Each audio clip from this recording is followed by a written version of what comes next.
Pemirsa, kita masih bersama Indonesia Lawyers Club. Sekarang kita mintakan pendapat dari Romo Frans Magnus Suseno. Terima kasih Pak Karni. Mungkin pertama kali saya mau mengatakan dari pembicara yang pertama yang memang saya setuju semua, tetapi sindiran bahwa omongan tentang Pancasila seperti itu bisa bernafaskan Marxisme-Leninisme menurut saya jangan diulangi. Mengingat kejahatan di masa lampau atas nama anti komunisme sebaiknya itu disingkirkan. Nah, saya sendiri waktu membaca di WA ucapan Prof Yudian menjadi kaget. Pancasila kok musuh paling besar adalah agama. Lalu saya baca kelanjutannya adalah yaitu agama bukan kesukuan. Jadi saya menarik kesimpulan bahwa sebetulnya yang mau dikatakan hal perbedaan suku tidak perlu diperhatikan, tidak menjadi ancaman Pancasila, tetapi dari agama. Saya merasa itu tetap suatu pembicaraan yang sembrono. Begini, yang mengancam agama, yang mengancam Pancasila bukan agama. Yang mengancam Pancasila adalah pseudo-agama, ekstremisme agama, mungkin radikalisme agama, tetapi justru bukan agama. Kan Pancasila itu justru adalah kehebatan yang dilontarkan Bung Karno dan ditetapkan dalam Undang-Undang Dasar 45 bahwa di Indonesia atas dasar Pancasila semua komunitas beragama bisa hidup sesuai dengan agama menurut aspirasi mereka.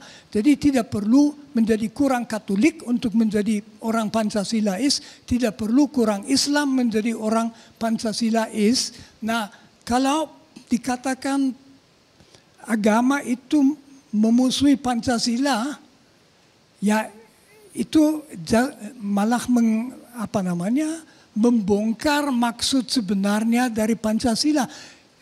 Pancasila itu bukan kompromi antara sekularisme dan agama. Pancasila itu tidak sekularis. Pancasila itu kenegaraan yang religius yang memungkinkan bahwa semua agama tanpa memotong apapun dari mereka bisa hidup bersama dan membangun Indonesia bersama. Nah, masalahnya adalah kalau ada kelompok yang ekstrem, yang juga tidak mengerti bahwa agamanya sendiri menuntut keterbukaan bagi yang berbeda, itu tentu mengancam Pancasila. Pancasila menuntut bahwa semua komunitas beragama bersedia saling menerima. Nah, saya mengharapkan bahwa Ketua BPIP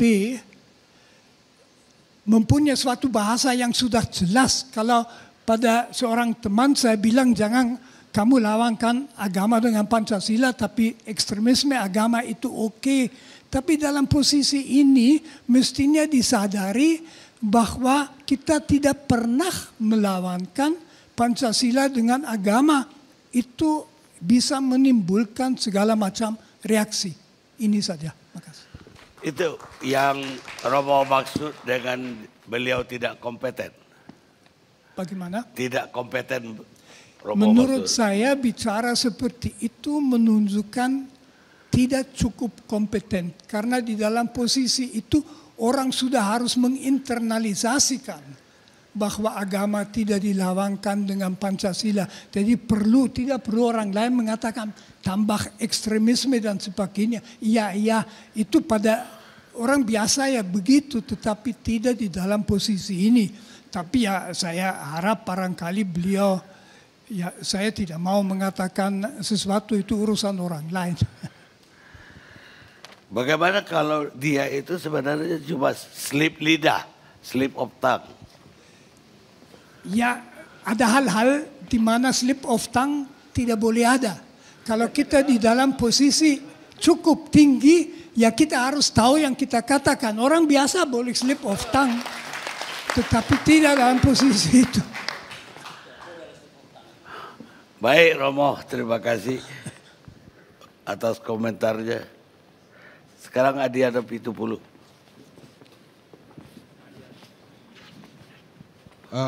Terima kasih Bang Karni. Saya berharap pembicaraan kita tidak melebar. Yang kita perbincangkan di sini adalah pernyataannya Profesor Yudian, tapi tidak mempertentangkan tentang Pancasilanya. Kenapa? Menurut saya dan saya harap kita semua itu sudah final. Kenapa seperti itu? Saya mau mengutip salah satu pidato Bung Karno tahun 64. Bung Karno menegaskan bahwa negara yang berdasarkan Pancasila itu harus bertuhan. Karena itu dan keyakinan saya berkata, ujar Bung Karno, negara yang tidak menyembah kepada Tuhan, negara yang tidak bertuhan akhirnya akan celaka lenyap dari muka bumi ini. Itulah kira-kira Pancasila dan bagaimana Bung Karno sebagai penggali Pancasila melihat tentang agama. Kita clear dulu di situ. Sehingga kita masuk pada perdebatan tentang apa yang disampaikan oleh Profesor Yudian. Pernyataan itu mengejutkan buat saya juga sama seperti Pak Frans Magnis, tapi dia akan menjadi sangat mengerikan jika tidak ada penjelasan. Ada banyak pernyataan yang butuh penjelasan dan menurut saya upaya yang sudah dilakukan adalah menjelaskan apa yang dimasukkan oleh pernyataan dia itu. Itu yang disampaikannya yang mungkin dalam bahasa lain klarifikasi dan sebagainya. Tapi menurut saya upaya menjelaskan itu adalah upaya untuk menyampaikan apa yang dia pikirkan sesungguhnya terkait dengan ucapannya sebelumnya. Dan itu menurut saya sudah bagus ya. Bahwa kemudian jabatan di sisi lain juga tidak bisa serta-merta menghilangkan kemanusiaan seseorang. Jabatan tidak kemudian serta-merta membuat seseorang itu menjadi sangat sempurna sehingga tidak punya kesalahan, tidak punya kekurangan, termasuk tidak punya peluang untuk selip lidah tadi. Artinya bahwa kelemahan manusia tidak kemudian dia menjadi hilang karena ada jabatan. Jabatan itu tidak kemudian membuat orang, lu tidak boleh salah bicara, tidak boleh segala macam. Mungkin saja. Jangankan seorang ketua BPIP misalnya. Banyak kita lihat pejabat dari dulu juga salah. Tapi kalau kita bandingkan misalnya dan peristiwa-peristiwa dulu ketika disampaikan tadi membandingkan 7 presiden, apa yang disampaikan oleh ketua BPIP itu bisa diperdebatkan. Bisa kemudian kita diskusikan seperti ini. Tapi dulu ada peristiwa yang menurut saya lebih berbahaya. Pelarangan jilbab di zaman Orde Baru selama 10 tahun. Melalui surat keputusan itu salah. Kebebasan itu betul-betul terkekang saat itu. Kalau kita bandingkan itu dengan kesalahan ucap seperti sekarang, tidak ada bandingannya. Itu kenapa itu sudah tindakan, ini baru ucapan. Dan ucapan itu kemudian bisa dikatakan diralatnya dengan penjelasan yang sudah disampaikan beberapa jam kemudian ya, besoknya atau bagaimana. Nah menurut saya yang berbahaya ketika sebuah pernyataan yang sensitif tidak ada penjelasan. Itu menunjukkan bahwa dia berpegang teguh pada pernyataan itu saja. Tapi ketika sudah ada penjelasan dan tinggal bagaimana kita berterima terhadap penjelasan ini. Bahwa kritik-kritik itu juga sudah mematangkan kita sebagai bangsa, mematangkan seluruh pejabat-pejabat negara ini sampai hari ini harus kita akui. Bagaimanapun juga pemerintahan ini bukan pemerintahan yang maha sempurna.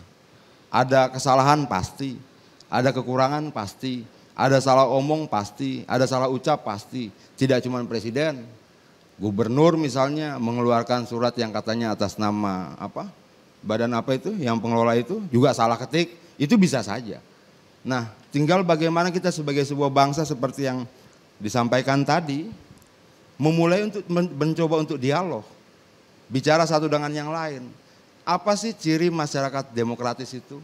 Masyarakat demokratis itu adalah masyarakat yang percaya mampu menyelesaikan masalahnya dengan berbicara satu dan yang lain. Termasuk hal-hal seperti ini. Kalau kemudian dia tetap ngotot bahwa pernyataan saya tidak salah dan sebagainya tanpa ada penjelasan yang menyusul, itu lain problem lagi. Penjelasan itu mengatakan bahwa oke, dari ucapan saya mungkin ada salah tafsir dan sebagainya. Ini loh yang saya maksudkan. Dan itu sudah disampaikan. Itu. Nah, menurut saya harusnya kita tidak perlu berpanjang lebar, tinggal berdiskusi mau terima nggak penjelasannya. Itu loh. Tanpa kemudian mencari kesalahan baru di balik penjelasannya. Kalau apa yang dikatakan oleh Pak Frans Magnis tadi tentang keterkejutan, tentang kekagetan, ya saya juga kaget. Kenapa? Loh kok jadi begini pernyataannya? Itu loh seperti itu. Dan ketua dari MPR sudah menyatakan bahwa sepertinya itu cuma selip lidah saja. Teman-teman di parlemen juga beberapa melihat penjelasannya cukup bisa diterima dan sebagainya. Itu dinamika. Itu loh. Apakah kemudian harus masuk pada wilayah hukum? Ini negara hukum. Kalau mau dimasukin dalam wilayah hukum ya silahkan saja. Tidak ada larangan buat itu. Tapi kalau kemudian kita percaya bahwa dialog kebangsaan seperti yang disampaikan tadi butuh kita bangun kembali. Kenapa? Ya negara ini tidak mungkin bisa berjalan ke depan kalau kita tidak belajar untuk dialog. Betul yang disampaikan tadi bahwa Pancasila itu juga melalui proses dialog yang panjang satu dan yang lain.